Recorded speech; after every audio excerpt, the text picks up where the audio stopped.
In the second copy job, I'll be using the ADLS Gen 2 storage account as source and load data to Lakehouse. In the previous one, I had used PostgreSQL server as the source. Now I'll be using ADLS Gen 2 storage account. Now to create a copy job, you already know how to do it. Click on new item and then select copy job. And here I can type data lake to select the source. There's only one data lake that is available, which is Azure Data Lake Storage. And here I have to provide the connection string. So to get the connection string, I'll have to go to storage account and go to settings and then go to endpoints. Now here in this endpoints, there are various different endpoints. You have endpoints for blob service, we have endpoint for file service, queue service, etc. I'll have to select the endpoint for data lake storage. I could have selected this endpoint also, which is the endpoint of the container. Let me show you. So this is the container, and if I select the endpoint of this container, here it will give you error saying that an exception occurred. Azure Data Lake Storage Gen 2 does not support connections with blob service endpoints. So you'll have to use the ADLS endpoint instead. So that's why if you use this endpoint, which you have been using so far, you'll get error. So go to the storage account, scroll down, go to settings, and then here we have endpoints, and I'll have to select the data lake storage endpoint. So this is the one. I'll be creating a new connection, and then we have authentication kind. In case of Postgres, the authentication kind was basic, and we had used the PostgreSQL server's user ID and password, which was the admin user. But here it would be different. So you have various different authentication kind. You have account key, organizational account, SaaS, service principal, and workspace identity. I have already talked about service principal and workspace identity. So let's go ahead and use service principal. The moment I select service principal, I'll have to provide the tenant ID, service principal client ID, and service principal key.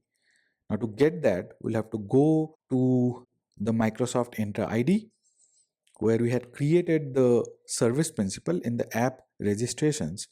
And here, if I go to all applications, this is the service principal that we had created. Here we have application ID, we have object ID, and directory or tenant ID. So I'll have to provide all of these one by one. First would be the tenant ID. Then the service principal client ID, which is nothing but the application ID. And then we'll have to provide service principal key. But you cannot find the service principal key here. For that, you'll have to go to certificates and secrets. And here we have three different options: certificates, client secrets, and federated credentials. So I'll have to use client secret here, and I'll name it as this. Click on add, and here once it is added, I'll have to copy the value and paste it here. That's it. The privacy level I'll keep as private. Click on next.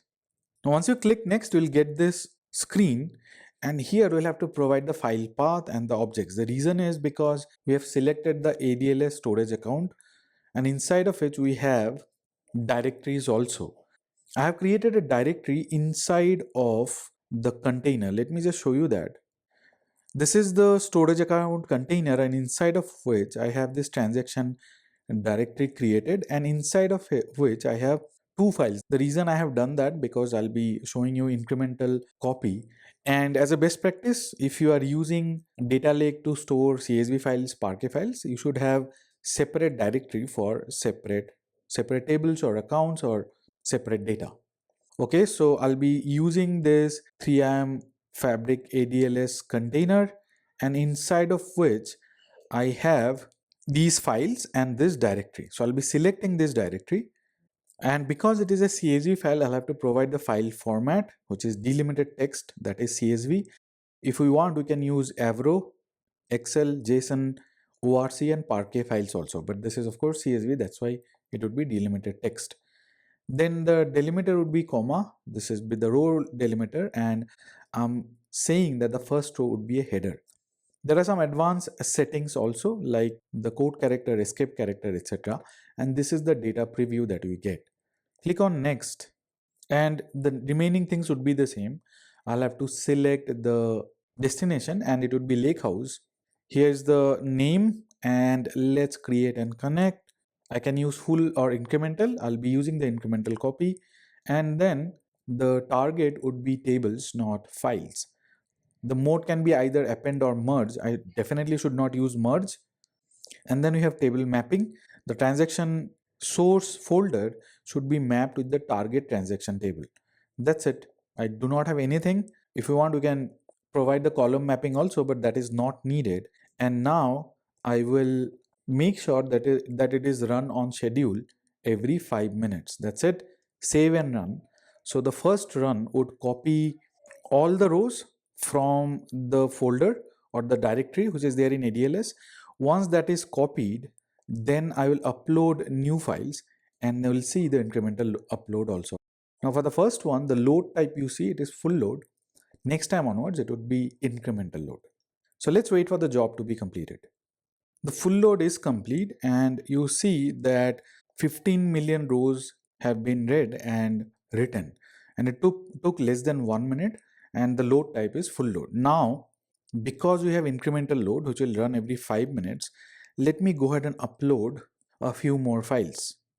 This is file number 3 that I'm uploading. The size is 1.5 GB. It will take quite some time. Alright, the upload is done, and whenever the next run starts for this job, it should load the file number 3, and the number of rows read should be much higher. The total currently is 15 million. Alright, the incremental load is done. You can look at the load type, which is incremental load, and it has read 20 million rows and written 20 million rows. So the job has been completed and I can use the Lakehouse target. Just name the table something else. I'm not sure why it is giving error. Maybe because the name is a keyword. That's why. So better to create the table with the name TRAN. Whenever you do the hands-on, please use that. But anyway, this is how we can use copy job to move data from various different source systems to various different target systems.